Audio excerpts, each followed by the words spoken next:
If I could persuade you to believe what tonight I hope I will try to, your entire world would change.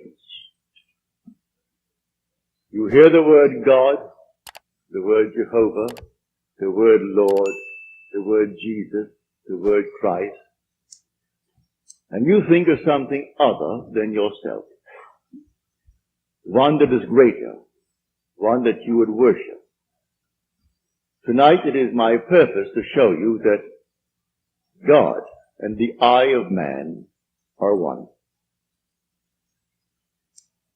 When you say I am, that is the God of Scripture. Confined as you are, you think, how could it be? God created the universe and sustains it. And here I am, like a little worm, 10 years, and then I vanish. But now let us turn to Scripture.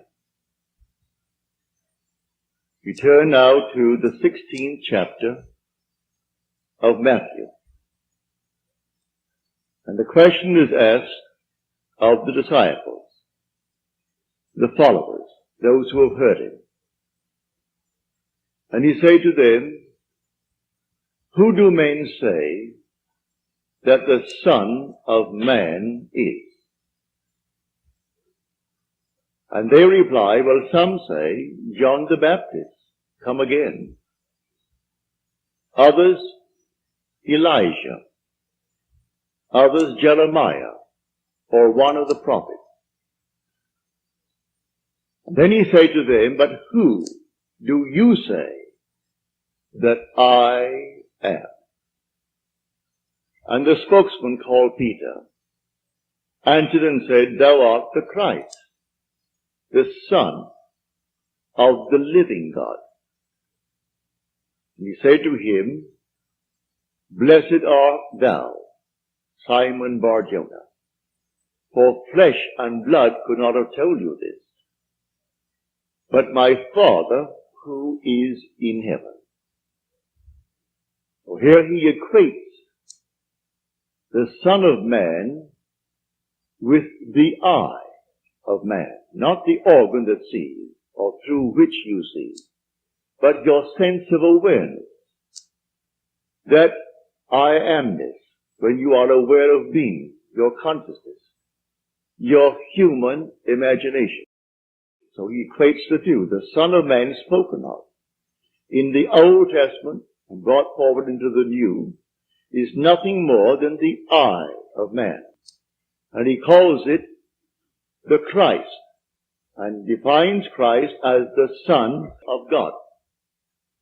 Now we find Christ being defined in the New Testament as the power of God and the wisdom of God. So the I of man is the power of God and the wisdom of God. If man does not know it, well, then he will not exercise that power. He will not exercise that wisdom. So tonight I am trying to persuade you that when you say I, before you say anything, that is the power and the wisdom of God. You can't separate the power of God and the wisdom of God from God. So you will say in the end, I and my Father are one, for he is called the Son of God. Now we are called upon to test this, if it be true. Can we test it? I hope you'll put it to the test. When I tell you that your own wonderful I amness is God, though prior to that you believe that you are little something, moving across the earth for a few years, 70 years, and then you will vanish, in the hope of some restoration, but a hope, no assurance. But now I'm going to tell you that you really are God. Your own wonderful consciousness, your human imagination, that is the God of Scripture. And there is no other God. Imprisoned as you are in these bodies of flesh, you did it for a purpose. Now let us see what it tells us about this Son of Man that is now equated with the I of man. No one has ever ascended into heaven but he who descended from heaven, the Son of Man. You'll read that in the 3rd chapter, the 13th verse of John. So here we find you are a pre-existent being. No one can ascend into heaven but he who descended from heaven, the Son of Man.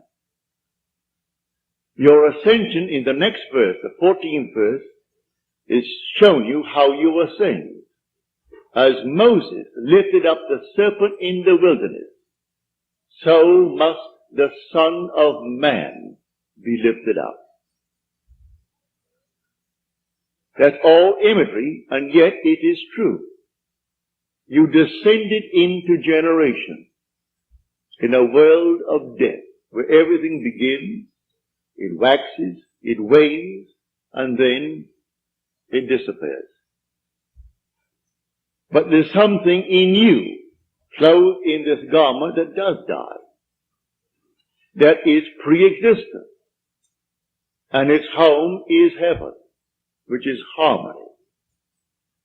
You gave it up completely. You aren't pretending that you're a man. You descended into man. You became man. With all the weaknesses, all the limitations, all the restrictions of man, to experience this world of death and decay. There will come a moment in time that you will ascend from this restriction, taking with you the experience that is yours because of this restriction. And you will ascend in the same manner that Moses lifted up the serpent in the wilderness. That was an adumbration. That was a foreshadowing. You will rise from the base of your spine, up your spine into your own skull, for heaven is within you. And you will rise like a fiery serpent, without any loss of identity. The form you wear, I hesitate to describe it.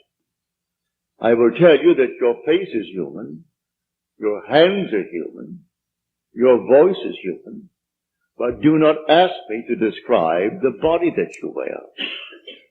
It's infinite power, infinite wisdom, and yet it is a form. You are that fiery being that descended, not because of anything that was wrong when you descended. The fall is not because of any mistake on our part. It's a predetermined plan to come down into the world of death and decay and overcome it. If coming down, wearing these garments, we knew who we were, pretending that we were men, we could not accomplish it. Any more than an actor on the stage, pretending that he is Hamlet, can actually play that part. He has to actually assume it, but even then it is still with a little something in his mind. He knows he is the great actor who tonight will go home to his lovely home, and he'll take off the garment and hang it up once more, and tomorrow he'll replay the play. You don't do that in this play of God. You don't take off the garment. You wear it for your 70, and if by strength, your 80, or maybe even longer, or shorter. But the I of man is the God of Scripture. Put it to the test. Let me now, first of all, before we go into the testing of it, make clear what I said on the last lecture night, Friday night, prompted by a question that was asked here. For I had said in the previous lecture that there are ranks in heaven as they are on earth, for this is only a copy. Everything here is a shadow. It's a copy of the eternal realities. Believe me that when you say I, before you say I am John, I am Bill, I am this, I am that, I am the other, you are declaring yourself to be. And that sense of being is God. That's God. Now what are you going to put on it? All things are possible to God. All things. You could say now, as you're seated here, after first affirming that I am, you could then assume that I am, and you name exactly what you want to be. If you believe what I tell you about your own I amness, and remain faithful to what you have assumed, that assumption will harden into fact. When you pray in the true sense of the word, you do not pray to any external God. Everything he creates from within himself. And this pattern, the individual awakens within himself. And who does it? The I of man. And that is God. Now tonight you can test it, as you are called upon to test it. Test yourselves and see. Do you not realize that Jesus Christ is in you? Unless, of course, you fail to meet the test. Examine yourselves to see whether you are holding to the faith. What faith? To have someone tell me that I am a Christian, or I'm a Jew, or a Mohammedan, and holding to that faith that they talk about? No. The faith that I'm talking about tonight. That your own wonderful I amness is God. Test it to see if you're holding to that faith. If you're holding to that faith, and all things are possible to God, you should be able to prove it in the testing.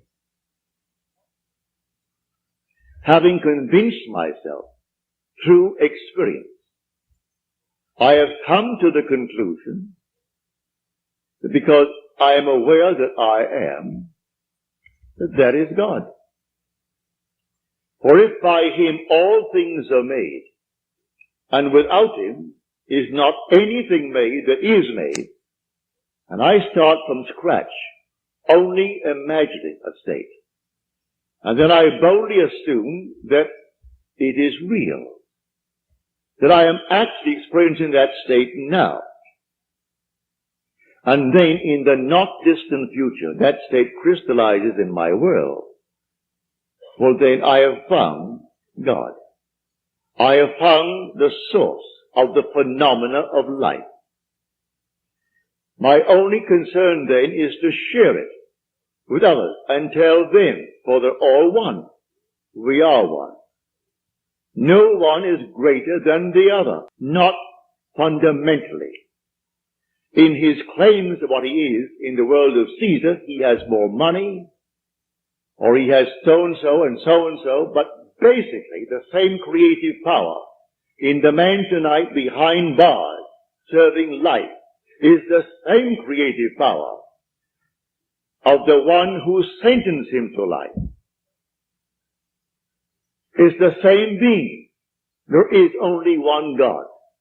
Hear, O Israel, the Lord, our God, the Lord is one. And the word translated, the Lord, is Yod He Vav He. Properly translated is I am. When you go unto the people of Israel, and they ask you, what is his name?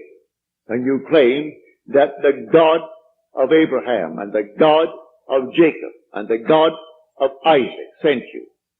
You say unto them, I am has sent me. That's my name forever.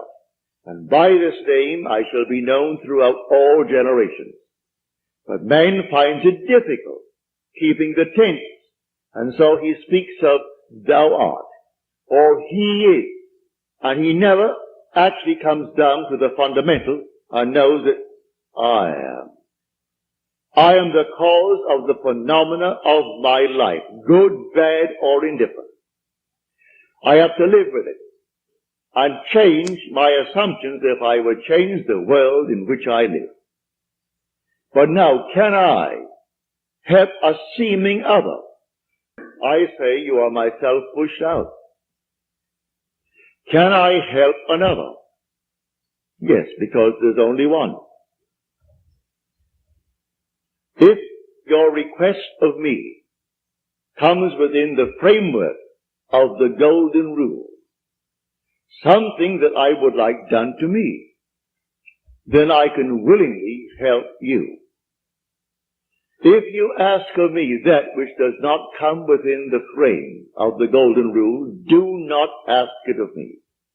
I grant you complete freedom to go elsewhere and go to anyone who will tell you they can do it in spite of what he said. Go ahead. But if anyone asks of me any request, all that I do is this. It's so simple. We are told in Scripture, whatever we ask of him, knowing that he hears it, it shall be done for us. If we know he hears it. Well, can you imagine you seated here on the surface of your being, a rational being, knowing something that the depth of your own being that encompasses you doesn't know? So you know, and you think, well, he doesn't know. Well, read that in the story of Ezekiel. You'll read it in the 38th chapter. And these are the elders of Israel that went into the dark room. And they are carving on the walls all gruesome things. And they said within themselves, the Lord does not see us. And the Lord is speaking to his prophet Ezekiel. And he said, the elders of Israel say that I do not see them. And watch what they're doing. Making all these abominable things within the great cavern. They will all reap them. Because I see everything that the elders of Israel see.